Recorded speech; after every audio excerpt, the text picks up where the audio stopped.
البيتزا من الأكلات اللي ما يختلفش عليها حد. بتهيألي إن هي محبوبة من الكل لأنها حاجة لذيذة كده وخفيفة. النهاردة هنعمل مع بعض البيتزا وهنتكلم على العجينة ازاي تطلع ناجحة، ما تطلعش يابسة ولا ناشفة. معانا ظرف خميرة جافة، هنضيف عليها معلقتين سكر كبار، ومعانا كوباية مية دافية. المية تكون دافية مش سخنة تموت الخميرة، ولا تكون باردة تقلل نشاط الخميرة. وهنغطيها حوالي 10 دقايق. بعد 10 دقايق بنشوف الخميرة تفاعلت ولا لأ. الخميرة تفاعلت بنكمل نحط كوباية دقيق ونقلب كوباية الدقيق كويس قوي. من نجاح العجينة ان الخميرة تكون متفاعلة، تتفاعل كويس، نتأكد، وان يكون الدقيق دقيق للمخبوزات. هنغطيها تاني لمدة ربع ساعة. بعد ربع ساعة هنبتدي نضيف بقية كمية الدقيق. انا ضفت كوباية في الاول ودول 4، احنا هنحط 5 كوبايات دقيق. هنحطهم بالتدريج ونعجن بالراحة. الاول هنحط ملح، ودول 3 معالق كبار من حليب البودرة،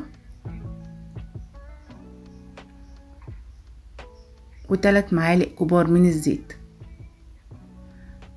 هنعجن العجينة كويس ونشوف لو هتحتاج مية تاني ولا لا، بس هنضيف دي بالتدريج الاول، ومع العجن هنعرف اذا كانت هتحتاج ولا لا، لان كل دي بيختلف عن التاني.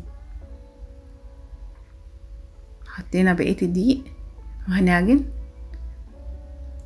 ونكمل عجن. نشوف، حسيت ان هي محتاجة مية فحطيت لها بقية كوباية المية، وهلم العجينة كويس قوي لحد ما اخليها ناعمة.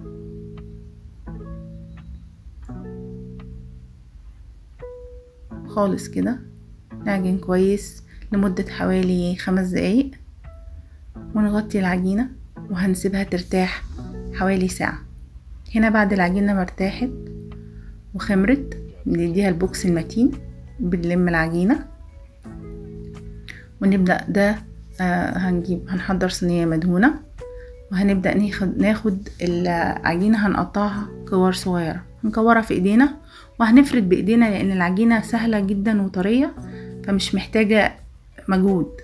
هي فردة بسيطة كده لان هي هتبقى ميني بيتزا، ففردة بسيطة مش بيتزا كبيرة يعني. هنفرد بايدينا. وانا عندي هنا سلامي صلصة. الصلصة انا حاطة فيها بودرة ثوم وملح وشوية زعتر، مش اكتر من كده. وهنحط جبنة تشيدر، وفي موتزاريلا كمان. اللي بيحب جبن يزود جبن، اللي ما بيحبش يستكفي بنوع واحد. او معايا سلامي متقطع وزيتون وفلفل الوان. هنبدأ نرص الحاجة، كل الخضار والسلامي والزيتون فوق البيتزا، ونضغط عليها. بعد ما نرص هنضغط عليها ضغطة خفيفة كده، نتأكد بس ان كل الحاجات اللي احنا حطيناها ثبتت عليها، ونشيلها بالراحة. وهنبدأ نرصها في الصينية. هنعمل واحدة تانية.